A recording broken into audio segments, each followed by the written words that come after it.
ఖుషిగా హాయిగా ఖుషి ఖుషిగా హాయి హాయిగా రేడియో ఖుషి.com రేడియో ఖుషి.com. Hello listeners, welcome to interviews with radio ఖుషి.com. సినీ ప్రముఖుల మనోభావాలను తెలుసుకునే కార్యక్రమం ఇంటర్వ్యూస్ విత్ రేడియో ఖుషి.com కు స్వాగతం. ఇప్పుడు మీతో ఉన్నాడు మీ వరప్రసాద్. ఏదైనా చేయాలి అన్న సంకల్పం మనిషిని ఎవరెస్ట్ శిఖరమైనా ఎక్కిస్తుంది. స్టేట్ బ్యాంక్ ఆఫ్ ఇండియాలో గౌరవప్రదమైన ఉద్యోగంలో ఉన్న వెంకటనారాయణ ప్రవృత్తి రీత్యా దర్శకులు. ఆయన దర్శకత్వంలో వచ్చిన సెల్ సినిమా సుప్రసిద్ధ సంస్థ యాడ్లాబ్స్ ద్వారా విడుదలై ఆంధ్రప్రదేశ్ అంతటా కూడా సక్సెస్ఫుల్ గా ప్రదర్శింపబడుతోంది. ఈ సందర్భంగా వెంకటనారాయణ గారు మనతో ఉన్నారు. వారిని అడిగి వారి మనసులోని భావాలని, సెల్ సినిమా వివరాలని కూడా తెలుసుకుందాం. నమస్కారం వెంకటనారాయణ గారు. నమస్కారం సార్, కంగ్రాచులేషన్స్ అండి. మీరు ఆగస్టు 15 మీ సెల్ సినిమా రిలీజ్ అయింది కదండి. దానికి మీరు దర్శకత్వం, స్క్రీన్ ప్లే, కథ, మాటలు కూడా అన్ని కూడా మీరే నిర్వహించడం జరిగింది. సో విడుదలైన అన్ని చోట్ల కూడా చాలా సక్సెస్ఫుల్ గా ఒక డిఫరెంట్ టాక్ తో రన్ అవుతుంది కదండి సినిమా. దీనిపై మీ ఫీలింగ్? కానీ ప్రేక్షకుల మీద నమ్మకంతో చేశాను. No is very well. అదేవిధంగా సెల్ సినిమా రిలీజ్ కాకముందరే ఒక ఇండస్ట్రీ అంతా కూడా ఒక రకమైనటువంటి క్యూరియాసిటీని డెవలప్ చేయడం జరిగిందండి. అంటే సెల్ సినిమా రాబోతుంది అంటే మీరు ఎంచుకున్నటువంటి ఈ పబ్లిసిటీ విధానం కానివ్వండి, ఇంకా రకరకాల మాధ్యమాల ద్వారా మీరు పబ్లిసిటీ చేయడం కానీ, ఇదంతా కూడా ఒక క్యూరియాసిటీని డెవలప్ చేస్తుంది మార్కెట్ అంతా కూడా. ఇదంతా కూడా మీరు ఎట్లా ప్రీ ప్లాన్ గా చేయగలిగారు అసలు?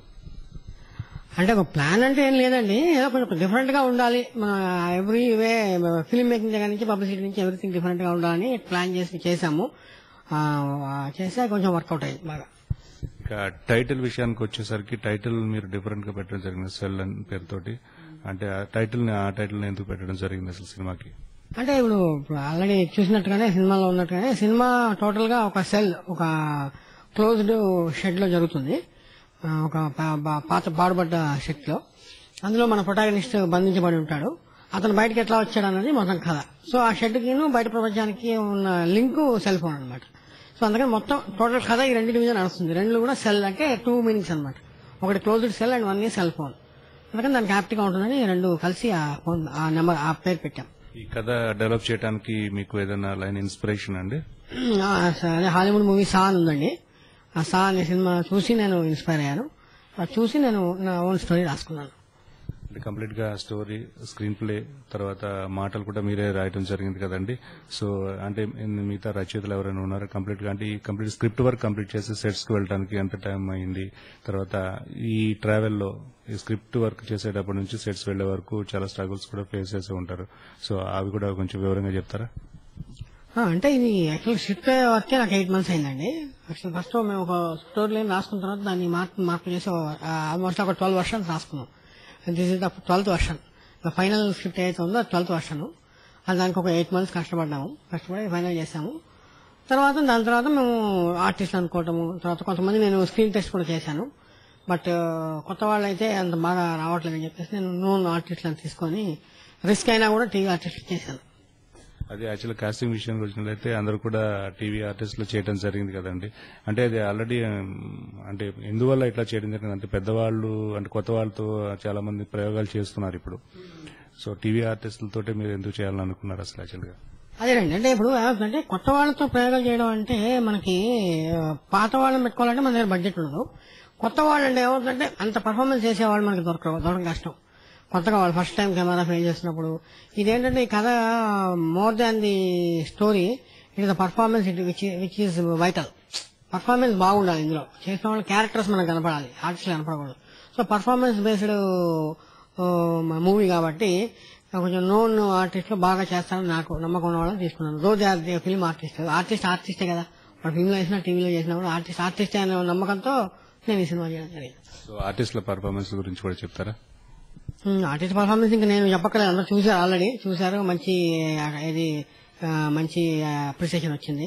ప్రభాకర్ గానీ, సమీర్ గానీ excelled in their own characters and everybody, even నందు, కిషోర్ అందరూ కూడా చాలా బాగా చేశారు. అది బాగా చేయడం వల్ల అసలు సినిమా పండింది.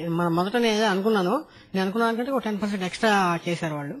చేసి ఇట్ ఈస్ న్యాచురల్ పర్ఫార్మెన్స్. అంటే అది యాక్టింగ్ కంటే కూడా ఇట్స్ బిహేవియర్, క్యారెక్టర్ బిహేవియర్ ఎక్కువ చేయడం వల్ల అట్లా చేయడం వల్ల నేను చెప్పడము, వాళ్ళు దానికి మంచి ట్యూన్ అవ్వడం, నాకు వాళ్ళకి మంచి ట్యూన్ అయింది. అండ్ క్లైమాక్స్ చాలా బాగుందని చెప్పేసి అందరూ అంటున్నారు. క్లైమాక్స్ లో ప్రభాకర్ అండ్ సమీర్ పోటాపోటీగా నటించారు. That I think we have succeeded in that aspect also. అదేవిధంగా స్క్రీన్ ప్లే విషయం చూసుకున్నట్లయితే చాలా గ్రిప్పింగ్ గా టిల్ క్లైమాక్స్ వరకు కూడా చాలా చక్కగా గ్రిప్పింగ్ గా జరిగింది కదండి. అంటే స్క్రీన్ ప్లే పైన ఎంత వర్కౌట్ చేస్తారు మీరు? అంటే ఒకటండి, నేను స్క్రీన్ ప్లే మీద పెద్దగా వర్కౌట్ చేయడం అంటే రాసేసుకున్నాను, రాసేసుకున్నాను, వచ్చేసింది. స్క్రీన్ ప్లే పెద్దగా మార్చలేదు. మొదట్లో మేము మొదటి వర్షంలో ఏమనుకున్నాం అదే స్క్రీన్ ప్లే వచ్చింది. ఓన్లీ థింగ్ అంటే కొంచెం సీన్స్ తక్కువ చేసి, ఏదైనా డైలాగ్స్ తగ్గించి, కొంచెం ఎక్కువ విజువల్స్ కి ఇంపార్టెన్స్ ఇచ్చి డైలాగులు తక్కువ చెప్పించినట్టు చేసి అట్లా వర్కౌట్ చేశాము. బట్ స్క్రీన్ ప్లే మొదట ఏమనుకున్నాము, మొదట అదే వేసుకున్నాము, ఆ లైన్ అదే పెట్టాము. There is no much change in screenplay. First వర్షంలో ఏందో.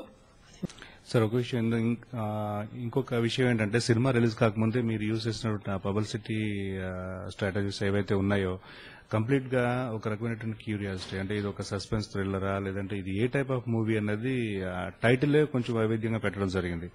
అదే చాలా క్యూరియాసిటీని డెవలప్ చేస్తుంది కదండి. అంటే యాక్చువల్ గా మీరు కంప్లీట్ ఇప్పుడు సినిమా రిలీజ్ అయింది, అంత రివీల్ అయింది, ఏం జరిగింది, ఎట్లా జరిగింది అనేది అంతా కూడా రివీల్ అయిపోయింది. బేసికల్ ఇట్స్ అంటే నేచర్ ఆఫ్ ఫిల్మ్ నేచర్ ఏంటండి యాక్చువల్లీ. అంటే ఫిల్మ్ నేచర్ యాక్చువల్గా ఏంటంటే you cannot call it as suspense or action కూడా చెప్పలేము. అన్ని ఉన్నాయండి ఇందులో. సస్పెన్స్ ఉంది, యాక్షన్ ఉంది, కొంత సెంటిమెంట్ ఉంది, కొంత హర్రర్ ఉంది. So it's mix of all genres అనమాట. ఇట్స్ ఒక సపరేట్ జనర్ కాదు ఇది, it's mix of all genres. అది చూసిన వాళ్ళు కూడా అదే అంటున్నారు. ఇప్పుడు అది హూడ్ అనిట్ అని ఎవడు చేస్తున్నాడు ఇవన్నీ అది కూడా కాదు పాయింట్. అక్కడ ఏమవుతుంది, క్యూరియాసిటీ ఎలిమెంట్ అనమాట. తర్వాత నెక్స్ట్ ఏమవుతుంది అన్న క్యూరియాసిటీ ఎలిమెంట్ మనకి అది main USP of the movie. అంటే మనకి యాక్చువల్గా ప్రతి మనిషికి ఏంటంటే పక్కవాడి జీవితంలో ఏం జరుగుతుందని తెలుసుకోవాలని ఒక ఉత్సాహం ఉంటుంది. అది ఒక రిక్షా పుల్లాల దగ్గర నుంచి మల్టీ మిలియన్ దాకా ఉంటుంది అది. సో ఆ క్యూరియాసిటీ ఉన్న మనిషిలో ఉన్న క్యూరియాసిటీని బేస్ చేసుకుని ఈ స్టోరీ రాసుకోవడం జరిగింది. ఆ విధంగా చూసేవాడికి తర్వాత ఏం జరుగుతుంది అంటే వాడు భయపడడం కానీ లేకపోతే థ్రిల్ ఫీల్ అంటే మన టెన్షన్ ఫీల్ అవడం కానీ అవన్నీ ఏమి ఉండవు.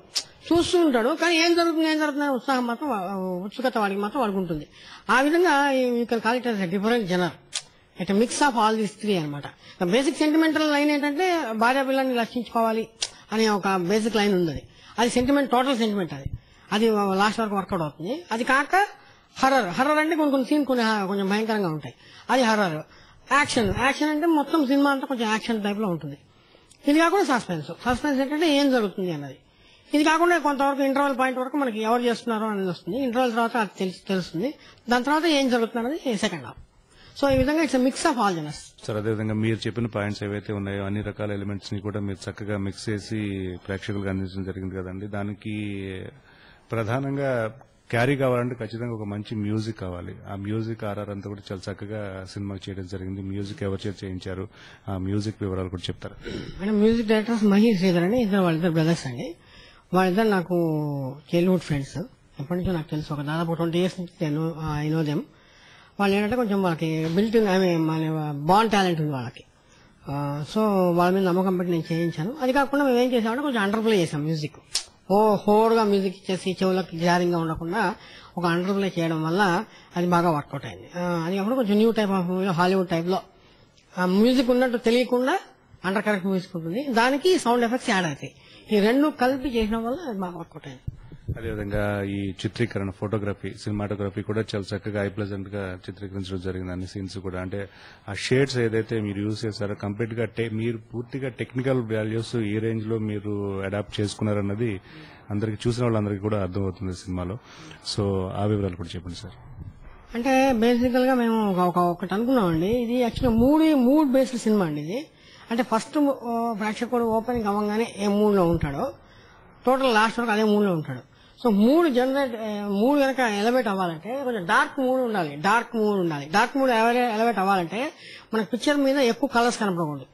కలర్స్ ఎక్కువ ఉన్నాయనుకోండి అది కొంచెం ప్లెజెంట్ గా ఉంటుంది. ప్లెజెంట్ గా ఉండకుండా కొంచెం టెన్షన్, చూసేవాడు కూడా టెన్షన్ గా ఉంటుంది. ఎందుకంటే మనం ఇప్పుడు ఏదైనా ఒక రూమ్ లోకి వెళ్ళాం అనుకోండి, చీకటి రూమ్ లోకి వెళ్తే మనకు కొంచెం టెన్షన్ ఉంటుంది.